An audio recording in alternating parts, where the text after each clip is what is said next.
Okay, if I could just comment at the top, I think you're all aware, but due to the recent increasing spread of COVID-19, as you know, this morning the Pentagon officially went to HPCon Charlie to protect our workforce, their families, our communities, and our support to the absolutely critical mission of this department. We are monitoring the conditions in the areas surrounding the Pentagon, and any change in HPCon level will be based, of course, upon an analysis of those conditions, and this is no different, our change to Charlie. We continue to encourage all DoD employees and their eligible family members to get a booster shot, and obviously to get vaccinated, to get fully vaccinated. Of course, as you know, the requirements under Charlie are more significant. You can see that here just in the briefing room. We went down to, I think, 8 seats. But we continue to, require people to wear masks as appropriate and to social distance and following all the other CDC guidelines as well. Okay, with that, we'll start taking questions. Bob, I think you're on the phone, yeah? Thank you, John. Yes, I am. I have a question connected to the talks today in Geneva on the Ukraine crisis and so forth. After the talks, Wendy Sherman said that the U.S. raised a number of ideas, including one related to missile deployments. She said, to quote her, the United States is open to discussing the future of certain missile systems in Europe along the lines of the now defunct INF treaty. So my question is, given that after the U.S. withdrew from the treaty, it began work on development of new INF range missiles, how would Secretary Austin feel about returning to a ban on such missiles, given the current work that is going on with those missiles right now? Bob, I think we're just not at a point here either on the capability side or certainly in the discussions with the Russians for the Secretary to stake out a hard position one way or another on that. Separate and distinct from the continent of Europe, work continues on those kinds of capabilities. And then when you start to fold in the talks here, again, I won't negotiate here from the podium, and I certainly won't get ahead of our State Department colleagues in Geneva and as they move on now to Brussels as their next stop. But we were certainly aware and supportive of the effort to be able to talk about missile capabilities on the European continent as one thing that the administration would be willing to look at, assuming, of course, and this sometimes gets lost in the discussions about what's going on in Geneva, that there would be some level of reciprocity by the Russians in return for that. So look, I kind of backing out broadly here. As you know, we have a couple of delegates from the Department of Defense accompanying Deputy Secretary Sherman, General Mingus from the Joint Staff, and Laura Cooper from the OSD staff. We're very much in support of diplomacy taking the lead here to try to find a way to de-escalate the tensions and to get to a better outcome. We're fully in support of that, in diplomacy being the lead element here, and in the department doing what we can to help foster more fruitful negotiations. But again, I don't want to get ahead of it. Janie. Thank you, John. On the North Korean missile launches last week, and what is the United States assessment of North Korea's claims that it fired a hypersonic missile last week? Yeah, I've seen the claims. We're aware of the claims. We don't have any updates to an assessment about with more specificity as to what was fired. We've called it a ballistic missile, and we are still assessing the details of it. And as you know, a ballistic missile program, them firing ballistic missiles, continues to be in violation of multiple UN Security Council resolutions, and we certainly call on the DPRK to abide by those obligations and those responsibilities and to look for ways to de-escalate. All right, and second one, at the 2+2 meeting, the U.S. and Japan has agreed to jointly develop hypersonic missile response systems. Can this be seen as sending a strong signal to China and North Korea? I think the development of advanced capabilities, and certainly the development of advanced capabilities inside the rubric of the alliance with Japan, really speaks to the growing tensions and challenges from a security perspective that we see in the Indo-Pacific region writ large. Look, they talked about a lot of these security threats and challenges last week at the 2+2. You mentioned one, North Korea, and their advancing nuclear ambitions and their ballistic missile program. And of course, we continue to see, as the Secretary said in his opening statement, coercive, aggressive behavior out of the People's Republic of China. There's no shortage of things for the United States and Japan to want to continue to talk about and improve about our alliance and our capabilities, given the tensions and the challenges in the Indo-Pacific right now. All right, thank you. You're welcome. Tom? John, any update on what the Pentagon will do with the judge's ruling on the COVID case involving the Navy SEALs? Will you guys appeal? We have not come up with a strategy going forward here, Tom. We're still in discussions with the Justice Department about what the proper next steps are going to be. I would only remind, as I've said multiple times, the vaccine is a military medical requirement that remains in place. And as far as I've been off for a while, so maybe you've already addressed this. As far as the governors with their state guards, has the Secretary written to each of those governors basically saying, you have to take the vaccine? We have not replied to the spat of letters we got a couple of weeks ago before the holidays. We're working up the appropriate responses to that, but there's been no official reply yet. Again, without getting into publicly addressing these issues, the issues put forth in the governor's letters, we'll reply appropriately. Again, the vaccine remains a valid military medical requirement for unit readiness. The Secretary continues to believe strongly, particularly after his own bout with COVID, that the vaccines really do work, and that it really is, when he comes down right to it, it's a readiness issue. Let me go up to excuse me to the phones, because we got, as you might imagine, a lot more folks on the phone here than we have in the room. Carol Rosenberg, New York Times. Thanks, Admiral. We're being told that a Somali detainee got a visit in his cell at Guantanamo this morning and was told he's approved for release with security arrangements. Can you confirm that and say how many detainees have been so notified? It sounds like others got notices recently.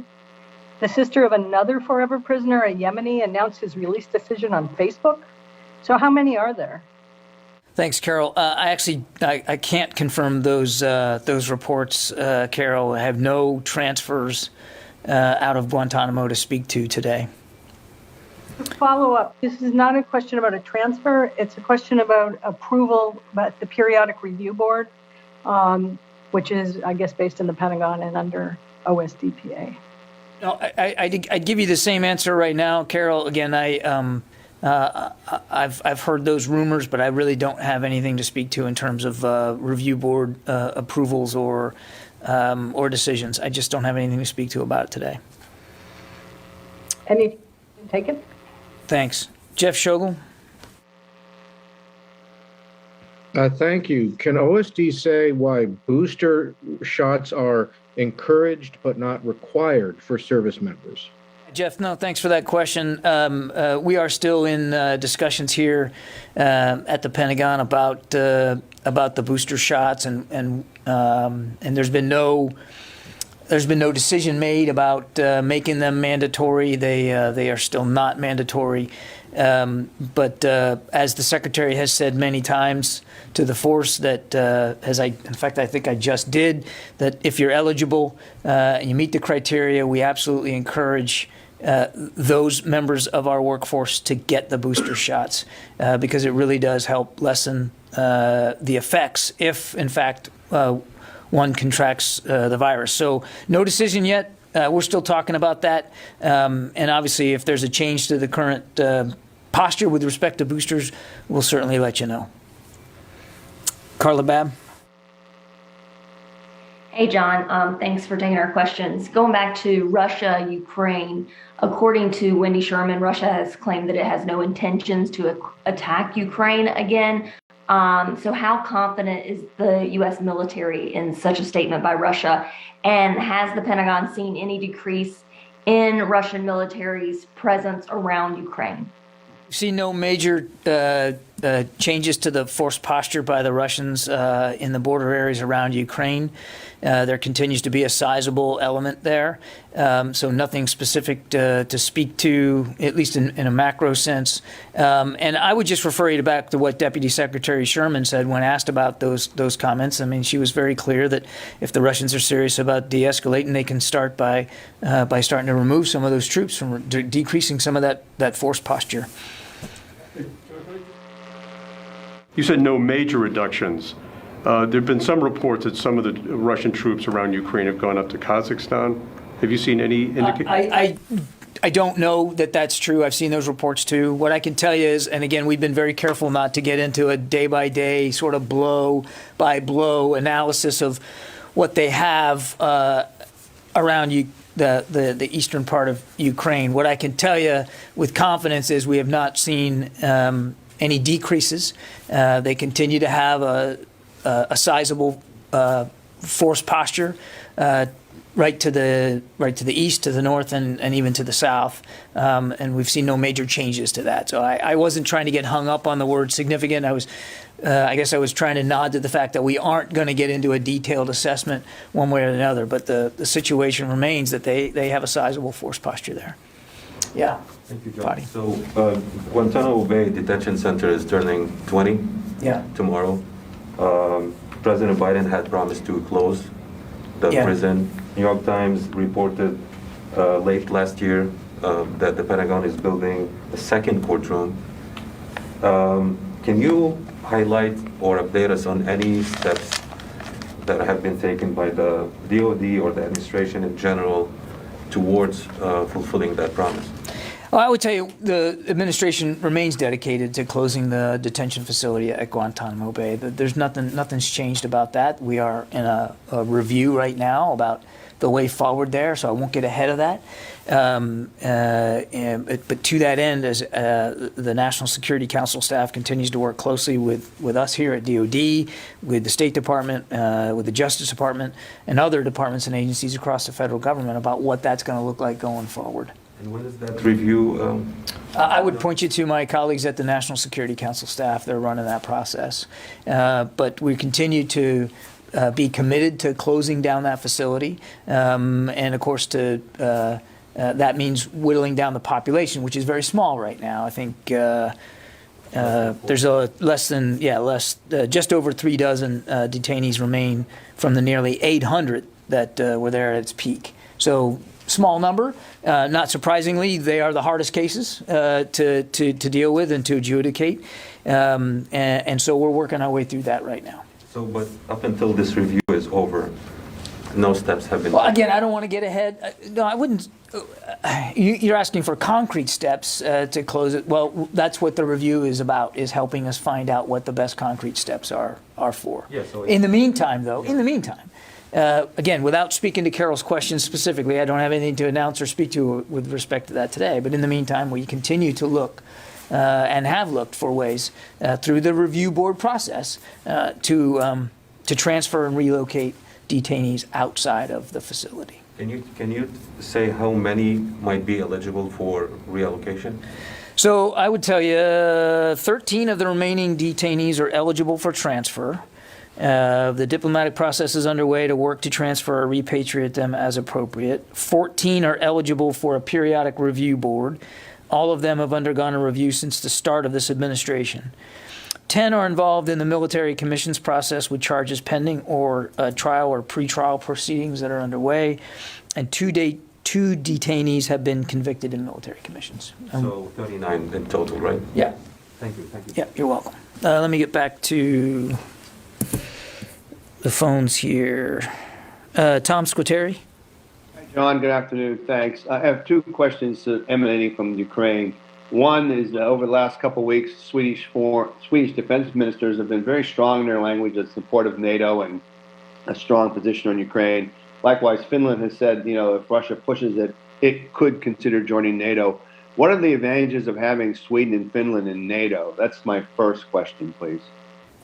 Tom, that's a question really put to NATO officials in Brussels and to the governments of those two countries. As you've heard us say many times before, NATO membership is between the individual nation wanting to join and the alliance, and any decision one way or another are going to be made by those two parties. So that's really a better question put to those two governments. I would not even begin to speak for the sovereign governments of Sweden and Finland. All right, fair enough. My second question is, over the weekend, British defense officials raised the concern that Russia may cut the cables, the undersea cables, and they considered such an act of war. Given your knowledge of the law of warfare, would the Pentagon consider such an action an act of war? I'm not seeing those reports, Tom, one way or the other. So I think I'm gonna decline to speculate on what is or isn't an act of war when it comes to undersea cables. I have not seen the British comments, so I think I'm gonna take a pass on that today. All right, thanks for your time. Yeah, you bet. Okay, Mike Brest of the Washington Examiner. Mike Brest. Thanks, Mr. Kirby. Question was actually already asked and answered. Thank you, Mike. Tony Capaccio.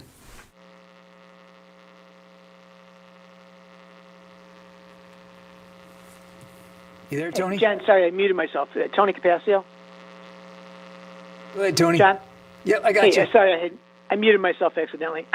The DoD assessment team that visited Ukraine recently, have they produced any recommendations for the types of weapons or equipment the Ukrainian military may need, or is it still crafting a recommendation to the interagency? They were largely looking at air and missile defense, as I understand it, Tony. And they've been back a while. I'll take your question to see if there was some sort of more formal recommendations made. I'm not aware of a formal report that was issued. They just took a look and consulted with the Ukrainians about what they believe their air defense needs were. I would just tell you that we have and we will continue to provide security assistance to Ukraine as appropriate going forward. We remain committed to helping Ukraine be able to defend itself across a range of capabilities, quite frankly. Can I ask you, are Stinger missiles, though, one of the weapons that the team is eyeing to recommend? That would be a major escalation of our weaponry to the Ukrainians if we gave them Stinger missiles. Yeah, again, Tony, I've got nothing specific to speak to in terms of future capabilities or whatever the assessment team learned. I don't have anything specific for you on that. I mean, what I would again tell you is we have in the past, and we will continue to provide articles which will allow Ukraine to better defend itself. Okay, please give us a written answer if you can, and put Stingers in there or not. Thank you. I'll do the best I can, Tony. But again, I don't want to get your hopes up on a whole heck of a lot of specificity here. Heather from USNI. Hi, thank you so much for taking my question. When it comes to religious exemptions, given the Navy and the Marine Corps and the rest of the branches' lack of exemptions, is the DoD policy in good faith when it comes to the religious exemption process? Can you repeat that last part? I didn't understand. DoD policy on what? On religious exemptions for vaccines. Is it still in good faith, given that there haven't been any exemptions and the Navy hasn't been any exemptions in the past 7 years? Yeah, look, the short answer to your question, Heather, is yes. Of course, it's in good faith. No pun intended. But the process by which religious exemptions are reviewed and adjudicated and ultimately decided one way or the other is controlled by each of the military departments. The Army the Department of the Navy and the Department of the Air Force, Space Force. So that's all, Department of the Air Force, I apologize. But they are in charge of adjudicating those exemption requests and making those decisions. But in terms of your broader question, which is, I think, when does DOD still believe in the value of a religious exemption process for this or any other vaccine? The answer is yes, we do. We believe that there should be a channel, a vehicle through which men and women of the workforce who believe they have legitimate religious exemptions to seek on their behalf, that they have a process to make that request and to have that request treated seriously. I would remind that, again, I understand the numbers are zero right now in terms of COVID, but even the services will tell you they still have a backlog of, in some cases, thousands of additional religious exemptions requests to work through. So this is an ongoing process. Yeah. Thank you, John. Last week you said that the U.S. expected the increase in the level of attacks on Iraq and Syria, and also it maintained, of course, the right of self-defense.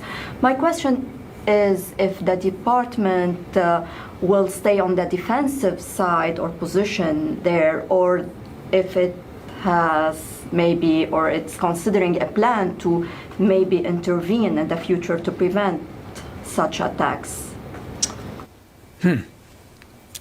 I would tell you that